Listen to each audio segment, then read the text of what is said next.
All right, I'm ready.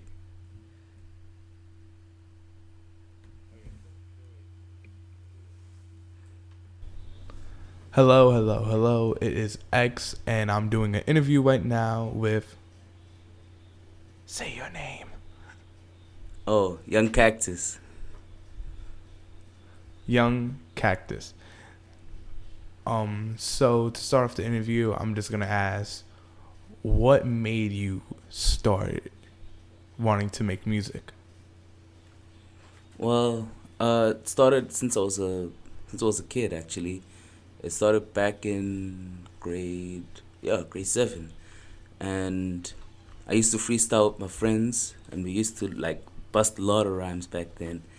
And after a couple years, I think after 2 years or so, it was grade 9. Yeah, grade 9.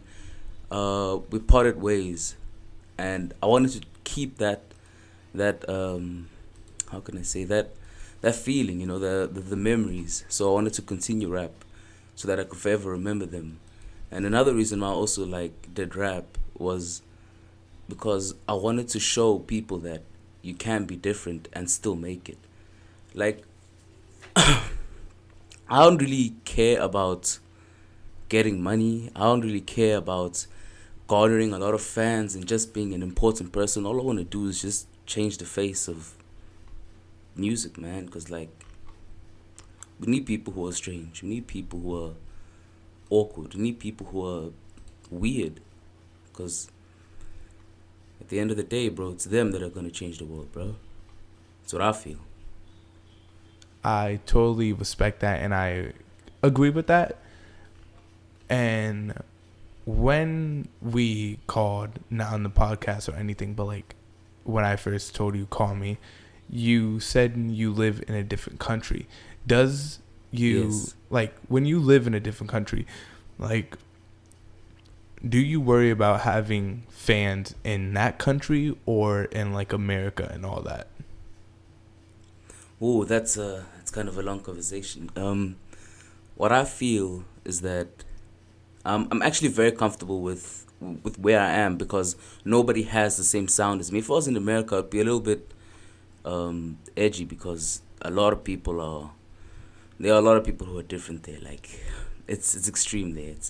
It's cutthroat there. Even here, it's a bit cutthroat. But I feel like with the way I'm so different here, it's easy for me to stand out, and I might get noticed by Americans. I might not get noticed by Americans, but doesn't really matter, man. Cause I'm really out here just to make tunes, bro. And that's cool as fuck. And what country do you live in, by the way? I live in South Africa. South Africa. I Yes. know someone that I literally hate with a passion, but he knows who I'm talking about, that used to live there but then moved to the States.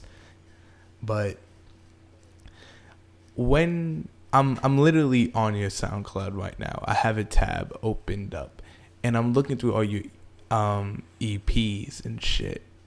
And I didn't have the chance to hear none of it, but I would love to afterwards the podcast.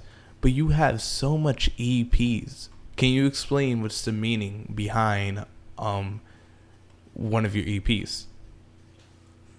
Well, with my EPs, they're just a glimpse of my mind. I have done full projects, but those were like scrap projects. I didn't really like them, but the EPs I put all my heart into them. Like, I know with I forgot what it was called, Red Motel Infatuation. That was that was a dark time in my life. That was a real, real, real dark time in my life, and I'm slowly recovering. But yeah, recovery isn't as fast as you think it would be. But another EP that I can think of would be, let me think of another one.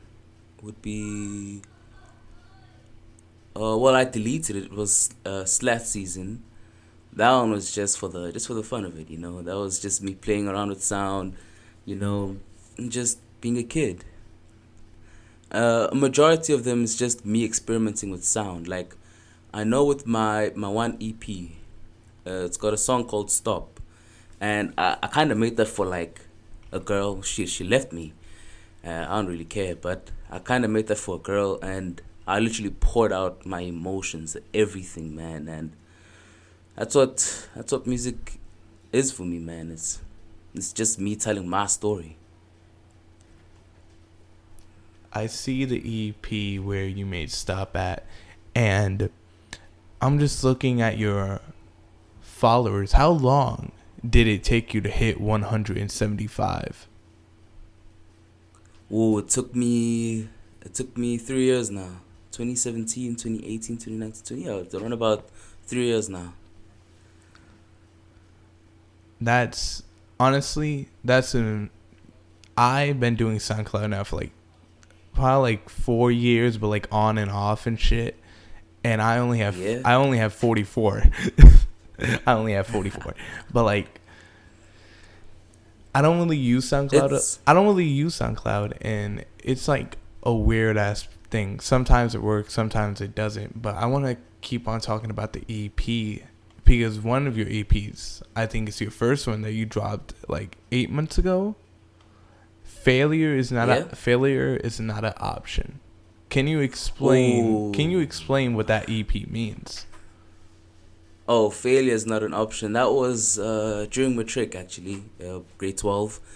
Um, that was my affirmation to music. That was me saying that no matter what I do, no matter how I am, no matter how shit my situation is, I'm gonna continue music because music is literally the only thing that has stuck with me since I was a kid.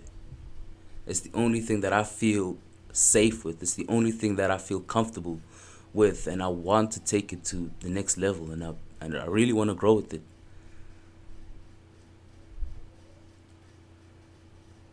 That is, I honestly totally agree with that.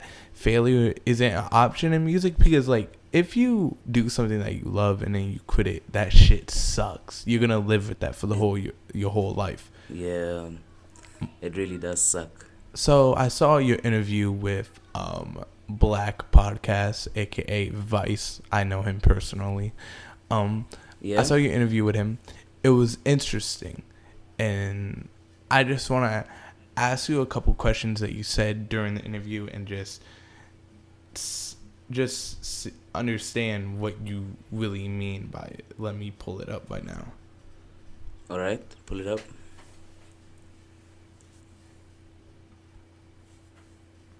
So, when you go into your collectives, what collective were you in back then that you truly felt like you can go somewhere and not just be in the same spot? Yo, I've been in so far. I think I've been in about two collectives. Wait, I think about three or so, and in all three of them, at first, I felt, wow, this is gonna be my, this is gonna be a place that I call home. And then I don't know what happens. The time passes and shit just changes, man. And I end up not feeling comfortable. I end up not feeling safe, and just end up leaving, man.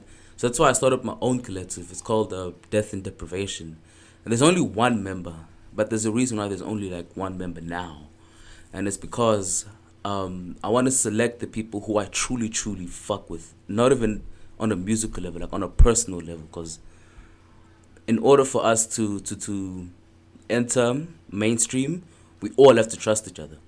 So I want to make sure that there's no fights, there's no disputes, there's nothing. So it's all love, you feel, and that's yeah, that's why there's only like one member. That one member, her at it's a her, yeah. Her at is at Playgirl.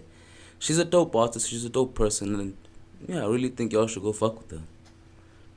And where can you find her SoundCloud? Like, what's her full name on SoundCloud? Uh, it's last time I checked, it's Playgirl. Okay. So when I was looking through in Vyce, aka Black Podcast, he asked you who inspired you, who influenced you. You said Ski Mask X Ace Tyler, ASAP, Title Fight, Slow Pump, Your Dad, Lil Uzi, Lil Pump, and more. Who, like, out of all those people, top 3 people who made you, like, change your whole Who made perspective? me? Honestly, it's Title Fight, because I really fuck with the alternative music, man. It touches me. It's Title Fight. It's X with the versatility, and Ace Comet too with the versatility.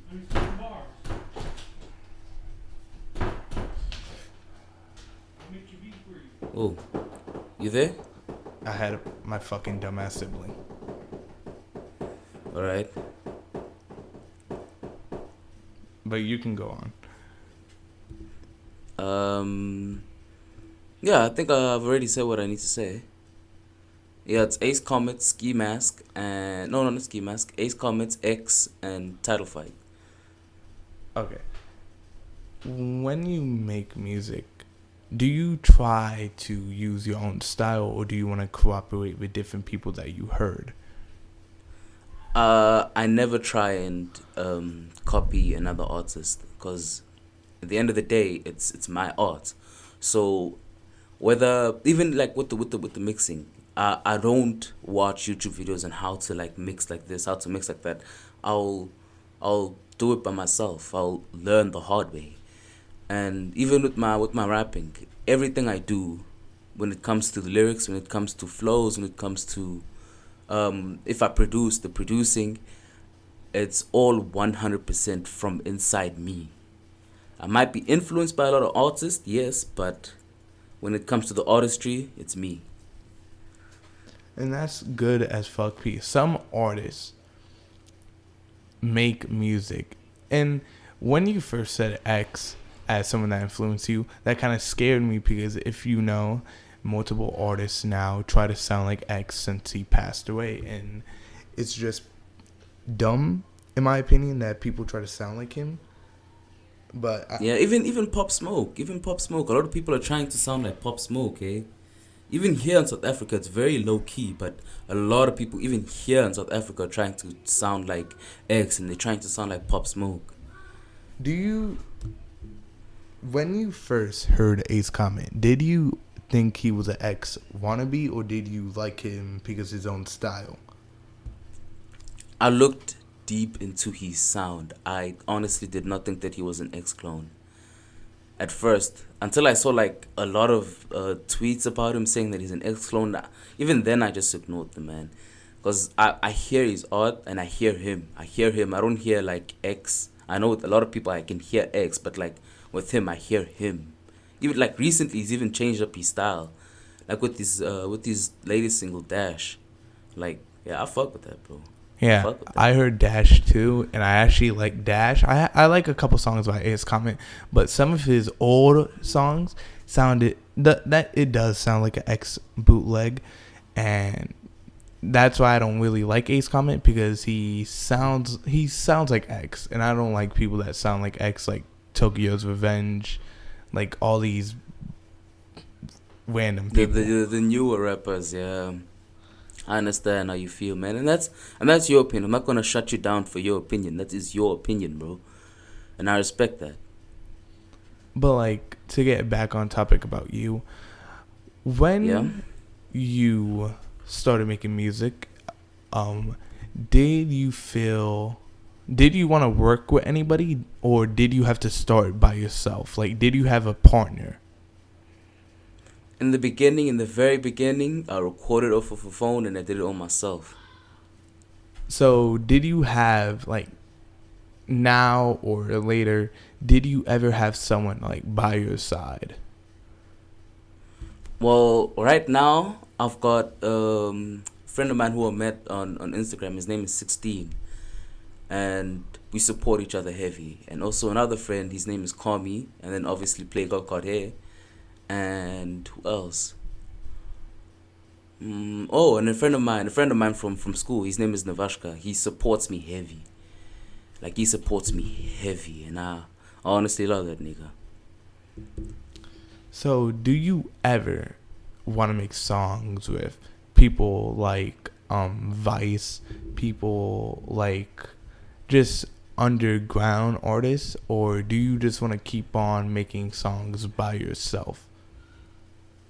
I honestly want to work with a lot of underground artists from that side in America, because the underground scene here in South Africa it's decent, but like I don't want to say anything that will cause trouble, but like I honestly just don't.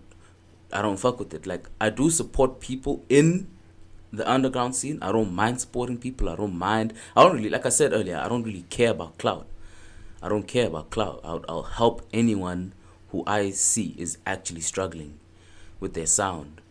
Um, but yeah, there's a lot of artists that I actually want to work with, like mainstream and underground. So, you don't want to work with people in South Africa. You want to work with people mostly in the States on the east side? Yeah, more or less. Yeah, more or less. Yeah, there are some South Africans that I actually do work with. Like, there's a guy named Noah.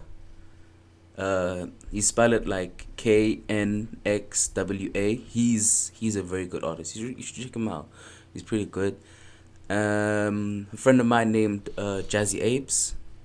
He goes to the same college as me. I fuck with him. And another friend of mine called PK, and we help each other. We help each other a lot.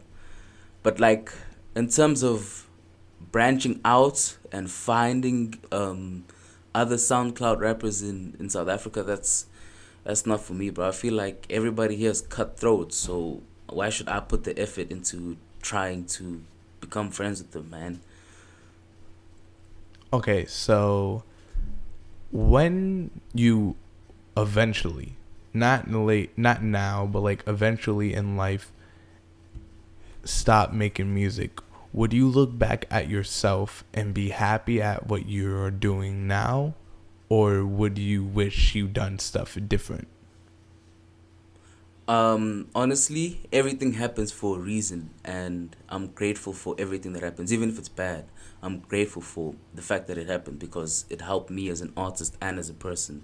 So if I were to look back at, like, let's say 20 years or 40 years down the line, and I look back at my life, I guess I'd be happy. I'll be very happy at the things that I've achieved. So, are some of your songs about people or just random topics? Some are random topics, some are real life experiences, and some are people. So, like you said earlier on in the podcast, you talked about one song called Stop on your second Yes. EP. If you don't Yeah. mind, can I play it out loud for the public? Yeah, you can.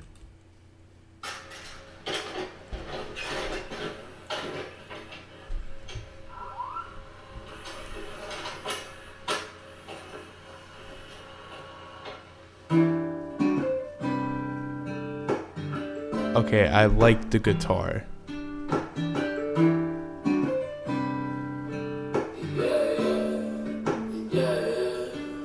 I was normal till I lost control. Demons been inside my soul. 15 when I felt alone. Suicidal player roles. Burning like a fucking coal. I lose my mind and fucking stone. Lost with nowhere to go. Pain will keep going on. Fucked up and broken. That's an all I don't want you. Oh my god. Coming and I stop myself. I know we just heard it for like 10 seconds, but it is fucking fire. And I'm not going to play the whole song, so I want everybody that's watching or listening to this podcast right now to literally go and fucking listen to this whole EP. It sounds fucking fire. Thanks, bro. It It means a lot. It actually does sound fucking good. I'm not here sucking your dick. I would have told you if it was bad or good. This is honestly good, and I like it. Thank you so much, man. After That that means a lot, bro. after this podcast, I'm gonna listen to this whole song. So now I'm happy. But even in the first 44 seconds of the song, we as a listener can hear your emotion behind that song. Was the whole EP about the girl, or was it just that one song? The whole EP is about the girl. The whole thing is about the girl. All 3 songs is about her. All 3 songs. The last one is an instrumental. I couldn't find like a flow to it, so I was like, you know what, let me just release this as an instrumental. Just like a nice little outro. So you make all your beats. Not all my beats. So what EP did you produce to like the beginning of the song all the way to the end? Let me think. I'd say Red Motel Infatuation. In some way, I've put in my creativity into the crafting of the beat. So why does one EP only have one song? Honestly, I felt that whole song just spoke for itself. That one was also directed to the same girl, because she was also going through like a tough time, and I made that song just to communicate with her. Do you still talk to the girl or no? No, I don't talk to that girl anymore. We broke up. Damn. Because literally, my name is EX, and all my music is about some bitch. But But hey, man, it's this happy shit, bro. That contributes to the SoundCloud, man. Cause that's what music is, bro. It's emotion. Music is emotion. No matter how weird it sounds, no matter how outrageous it sounds, music is emotion. And I agree with that. And I was dead ass about to say, all like the best type of music on earth is about love. If it's in a positive or negative way. Like people like Ed Sheeran, people like Bryson Tiller that talk about these emotional topics and makes it sound beautiful. I love music like that. And after hearing Stop, only 44 seconds of it, I really just felt a connection to that song, and I really like that song, and I'm about to add it to my like playlist. Thank you, man. That means a lot. So now I'm on your Instagram page. How long did it take you to get 2,000 followers? Whoa, now that one took me about 4 years. So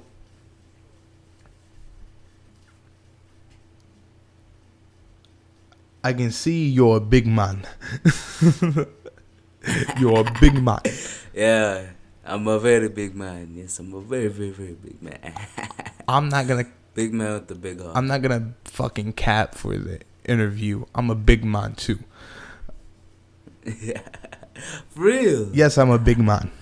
I'm a big man. Big man. Big man better stick together. Yes. So when I'm looking through your pictures on Instagram and all that, do you make all your covers, or do you have someone that helps you?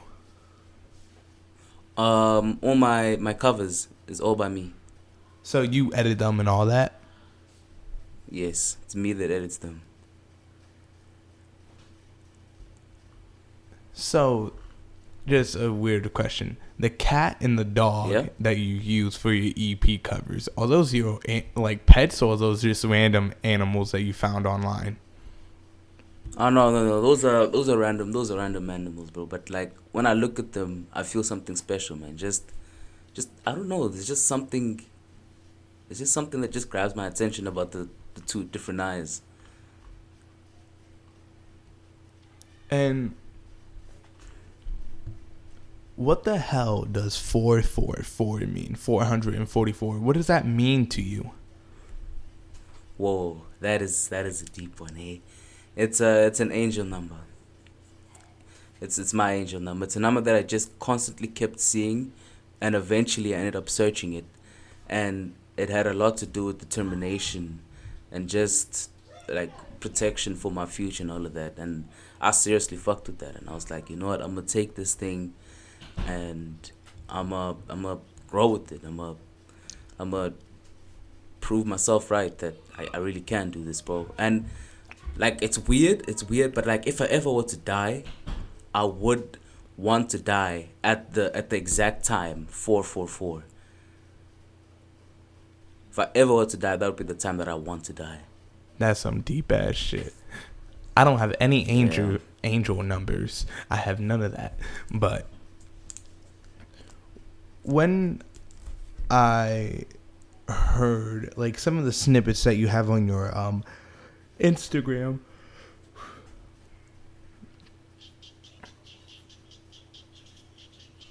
Yeah. oh shit, like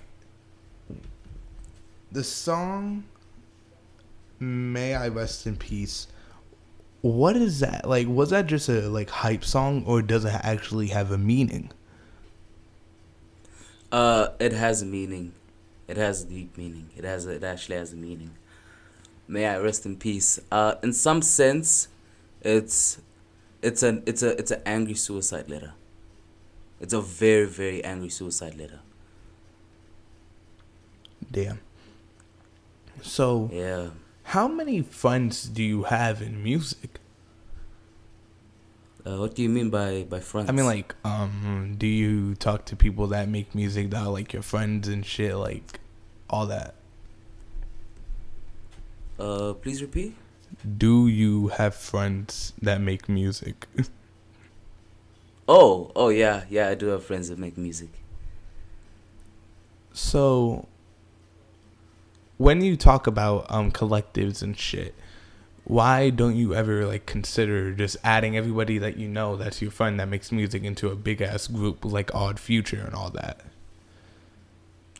It's because I want to deeply know who they are. Like I want to, I want to, I want to like strip search them in some sense. I want to know who they are at their corest, and see whether they worth it or not. Cause anyone can just be like, I'm your friend, but deep down inside, bro, they really not your friend, bro. Later in life, they're just gonna backstab you, man. I've had that in my life, man. That people just came into my life, used me, and left.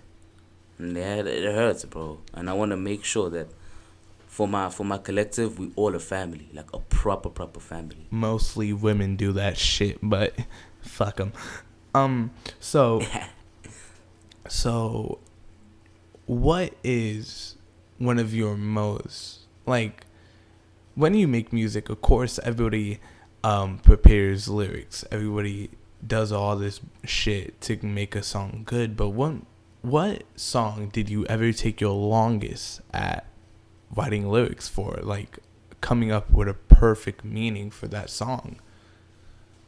I would say it would be slowly I fade away into the darkness. That one I took a lot of time first to find the sample, which is slow pulp high, and then even with the crafting of the lyrics, bro, I had to dig extremely deep. Like I had to depress myself in order to get the lyrics out, bro, and I ended up doing it. So you made a song called All Done With Your Girl. All Done With You Girl. Is that still about the same girl that you made that EP about, or is it someone new now? Oh wait, the All Alone With You Girl. Oh, I thought That one. Oh my god, I'm fucking blind. It's okay.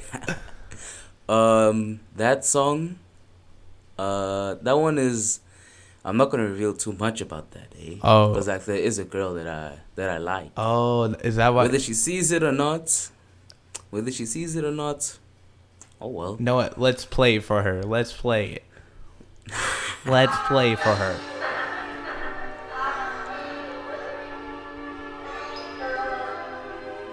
To be honest, I didn't even know it said alone. I thought it said done.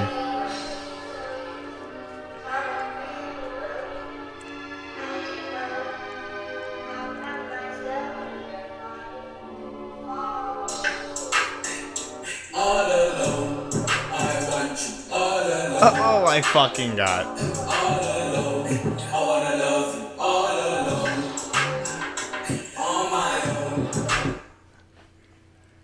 You are my favorite underground artist right now.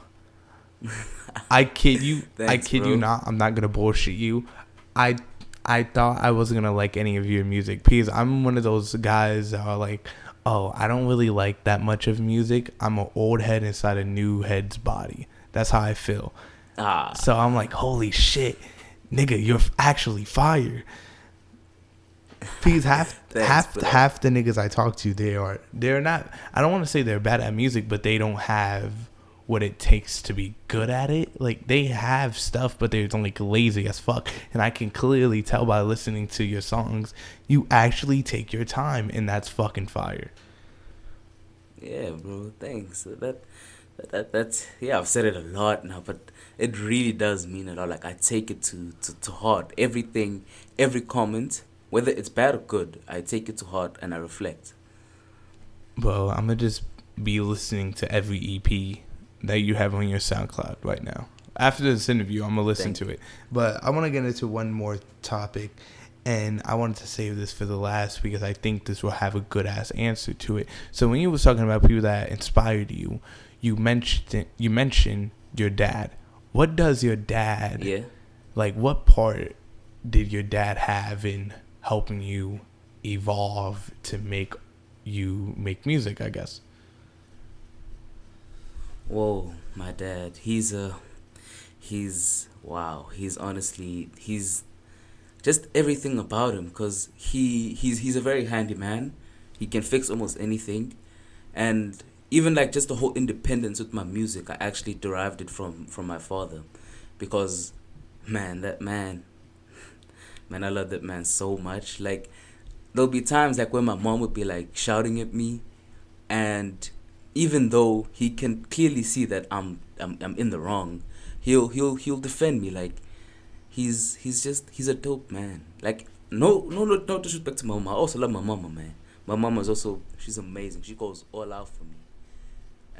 But my dad, just everything about him, just seeing him, because he has his own business. Just seeing him run his own business, just seeing him run the whole family, just seeing him being the ideal man, that honestly inspires me, both personally to be like him, to be that ideal man when I grow up, and also musically to be independent. Yeah. Honestly, when you mention that your dad's a handyman and he's independent, and not independent, but it wants to make you go independent and all that, it reminds me of Vyce, the guy that interviewed you on Blckkpodcast. I don't know why Yeah. I'm about to get off topic right now, but I know Vyce is listening to this whole interview. Motherfucker, why is your podcast name Blckkpodcast without the A and 2 Ks? That looks corny as fuck. Change the name. But getting back on topic, Vyce's dad he literally, everything that you said about your own dad, it reminded me of Vyce's dad, because like literally I hang out with Vyce personally every fucking day. Yeah. We hang out at each other's houses and all that shit, and I look at his family like it's a second family of mine, and that reminded me of his dad. And I just want to say, holy shit, this interview's fire. Oh. Damn, that is actually beautiful. That is the most beautiful thing I've heard. Damn. Wow. But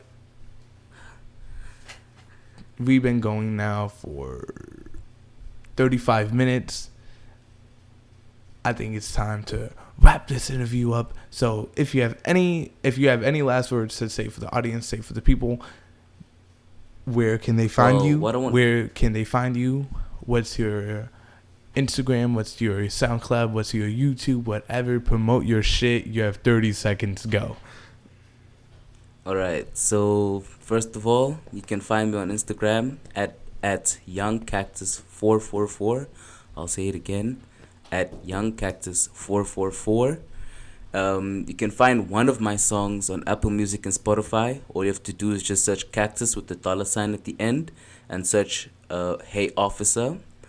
And just one message to everyone out there is that just be yourself. No matter how many people dislike you, no matter how many people hate who you are, just be yourself. Because at the end of the day, life is all about satisfying yourself. And yeah. And that was the whole interview. Thank you guys for watching the whole entire interview. This has been a blast doing an interview with this amazing big man. And I hope we can do more interviews down the line. And next time you guys will see an interview is next week on next Saturday. So, bye guys. Have an amazing time. And yeah, you can click stop recording now.